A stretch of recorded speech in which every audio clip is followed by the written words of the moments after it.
Halo, assalamualaikum warahmatullahi wabarakatuh. Selamat siang ya, atau selamat sore ya buat teman-teman semuanya. Khususnya yang selalu menantikan video terbaru, updatean terbaru dari channel Solusi Utang.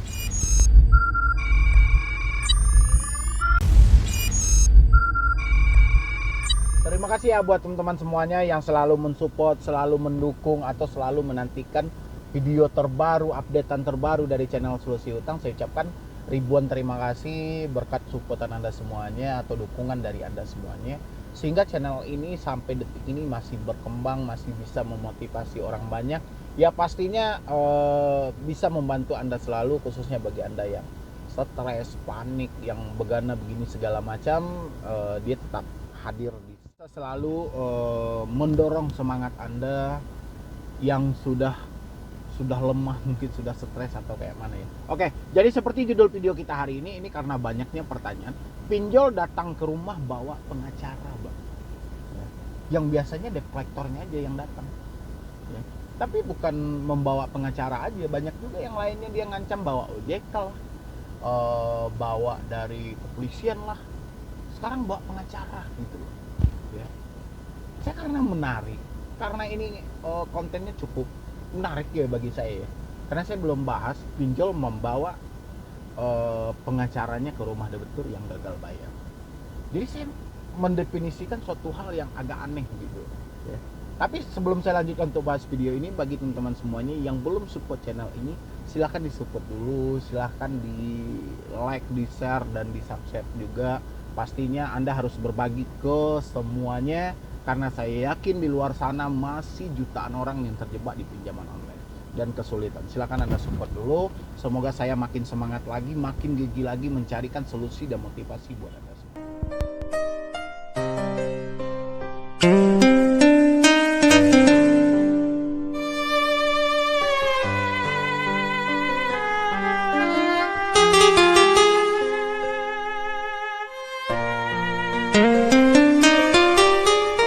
Pinjol datang ke rumah bawa pengacara. Ya, ini ada pertanyaan. Assalamualaikum Bang Mendi, mohon maaf Bang, saya dari Kediri.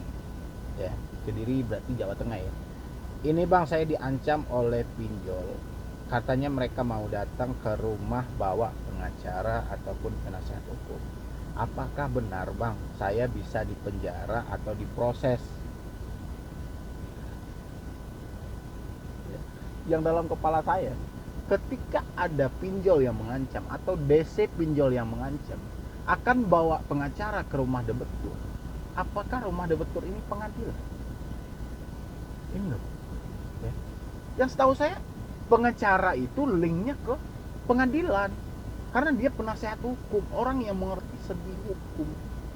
Sejak kapan dia datang ke rumah debitur kecuali dia penasehat hukum dari debiturnya ya? Oke gitu loh, dia bisa berdiskusi di rumah sebelum konsumen mereka atau nasabah mereka dibawa ke pengadilan. Dia berdiskusi dulu permasalahannya seperti apa, kan biasanya seperti itu gitu loh ya. Tapi kalau ada ancaman debt collector mau bawa penasehat hukum ke rumah, ini atas dasar apa gitu? Di luar pemikiran saya, di luar definisi otak saya atau saya yang kurang informasi. Tapi yang setahu saya, dengan hutang 1 juta, lawyer datang ke rumah, penasehat hukum datang ke rumah. Ke rumahnya ini bukan ke rumah dari konsumen mereka atau dari orang yang mereka bantu, tapi malah datang ke rumah orang yang mau mereka tuntut gitu loh. Ini kejadian yang cukup langka. Apakah ini akan terjadi suatu mediasi? Kalau memang mediasi, lawyer ini kan mengarahnya ke pengadilan, otomatis mediasinya juga di pengadilan. Ini ke rumah loh ya. Jadi bagi teman-teman semuanya, coba dipikirkan dengan pemikiran yang agak jernih lagi, pemikiran dengan logika yang cukup tinggi, biar Anda bisa paham ini sebenarnya maksud dari DC ini apa gitu loh ya.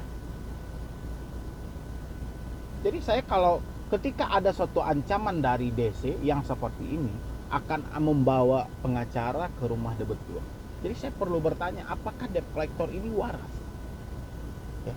Apakah dia telah memikirkan sebelum dia mengucapkan sesuatu? Kalau menurut saya ini debt collector ini sudah nggak waras ini atau debt collector lagi gangguan jiwa atau kayak mana gitu loh. Hubungannya apa dia bawa pengacara ke rumah orang yang gagal bayar, mau statusnya pengacara, mau lawyer, penasihat hukum, kalau mereka datang ke sana sama aja penagih gitu loh.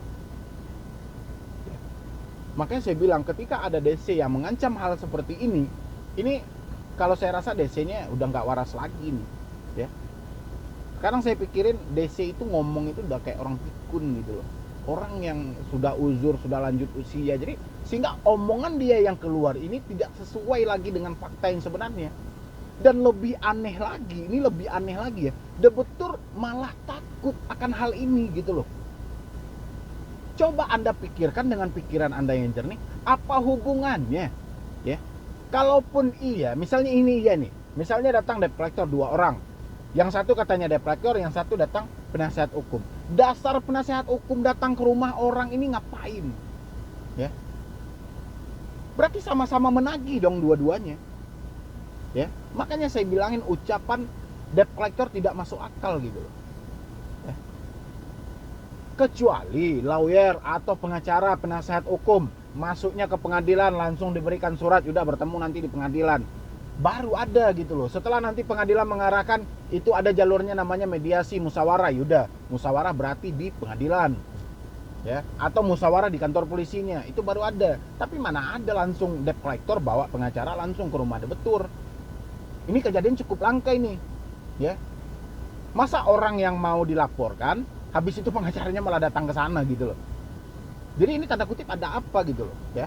Dan lagi yang satu lagi, level pengacara itu tidak mungkin dia akan menggandeng orang atau menuntut orang yang dengan utangnya cuma 1 juta. Ya, pengacara ini lebih paham ini, lebih tahu seluk-beluk hukum itu seperti apa. Ya. Nggak mungkin juga dia mau, misalnya Anda ngutang 1 juta dituntut oleh aplikasi itu dengan gandengan pengacara atau lawyer. Coba dilogikain gitu loh. Ya. Makanya saya bilangnya ucapan debt collector yang seperti ini cuman debt collector yang sudah nggak waras lagi, sudah stres, sudah pikun, jadi omongannya itu omong kosong semua.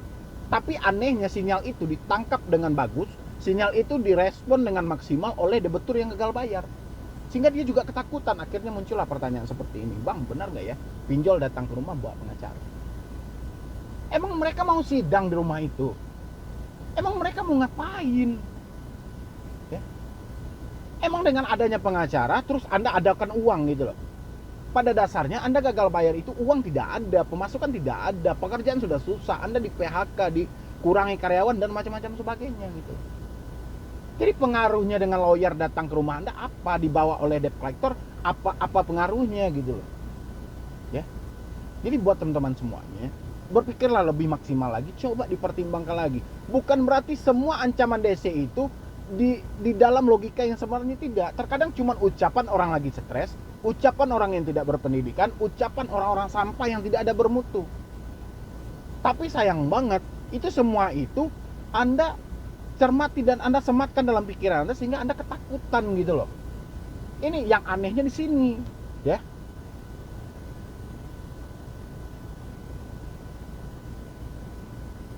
Ya, jadi saya agak bingung ketika ini ada pertanyaan seperti ini. Jadi ya mau datang bang bawa lawyer nih segala macam, itu cuman gini aja, ya udahlah berarti mereka sudah nggak waras lagi, mungkin DC-nya sudah lelah, mungkin di penghujung tahun 2020 atau di akhir tahun 2020 mungkin DC sudah kehilangan akal, sudah tidak tahu lagi. Dan saya berharap kedepannya teman-teman yang diancam oleh debt collector pinjol, mereka akan datang bersama OJK, bersama polisi, bersama lawyer, itu Anda nggak perlu takut. Itu cuman ancaman orang-orang yang tidak sehat lagi, ya. Kenapa? Kalau Anda cermati, Anda pikirkan dengan logika Anda, hubungannya apa? Yang Anda takutin apa gitu loh. Emang kalau dia datang dengan pengacaranya terus dia mau ngapain? Ya, nggak ngaruh juga gitu loh. Ya. Ini buat teman-teman semuanya nih, tolong dipikirkan. Kecuali saya, misal saya mau menuntut orang, habis itu saya sewa jasa pengacara. Wajar pengacaranya datang ke rumah saya, bukan ke rumah orang yang saya tuntut. Kayak gitu logikanya. Nggak mungkin kalau pengacara saya datang ke rumah orang yang saya tuntut, berarti saya patut curiga, ada apa ini? Nanti saya dipermainkan nih segala macam. Makanya itulah yang tidak terpikirkan oleh debt collector pinjol. Dan dia tahu orang-orang lagi panik, jadi orang-orang apapun yang mereka ceritakan orang pasti percaya gitu loh, ya. Tapi kalau sudah seperti ini, Anda lebih bisa mencerna daripada saya. Pasti Anda bilang di situ sambil nonton saya, oh iya benar juga ya, apa hubungannya? Yang saya takutin apa gitu loh. Makanya teman-teman semuanya, pertimbangkan lagi pikirannya, tidak perlu ditakuti. Yang penting ketika Anda tidak stres, Anda bisa mencerna lebih maksimal semua ancaman yang dilontarkan oleh debt collector pinjol. Tapi dengan catatan, tetap fokus ke depan, tetap berusaha penuhi kebutuhan Anda, kumpulkan uang Anda, selesaikan hutang Anda nanti kalau uang Anda sudah terkumpul. Ya, kalau untuk saat ini masih bisa memegang moto saya, lebih baik kita malu sesaat daripada kita hancur selamanya. Ya, mungkin untuk hari ini cuma itu dulu yang dapat saya sampaikan. Terlebih dan terkurangnya saya mohon maaf.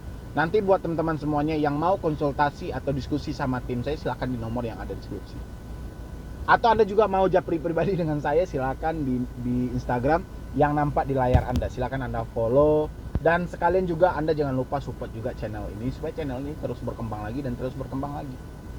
Kenapa? Karena saya perhatikan cuman beberapa orang di YouTube yang memberikan solusi benar-benar menghentikan pinjaman online. Sisanya juga ada memberikan solusi tapi mengajarkan lagi untuk pinjaman online. Ya, makanya Anda perlu support channel-channel yang memang menghentikan semuanya pinjaman online. Anda support channel itu. Ya, bukan channel saya aja, yang lain juga Anda bisa nilai gitu. Yang mana yang benar-benar ini menghentikan, ini tidak menghentikan, ini mengajarkan, ini segala macam. Anda yang menimbang, Anda yang lebih tahu. Ya. Jadi mungkin untuk hari ini cuma itu dulu, terlebih dan terkurangnya saya mohon maaf. Jadi saya Medi Broni, wassalam.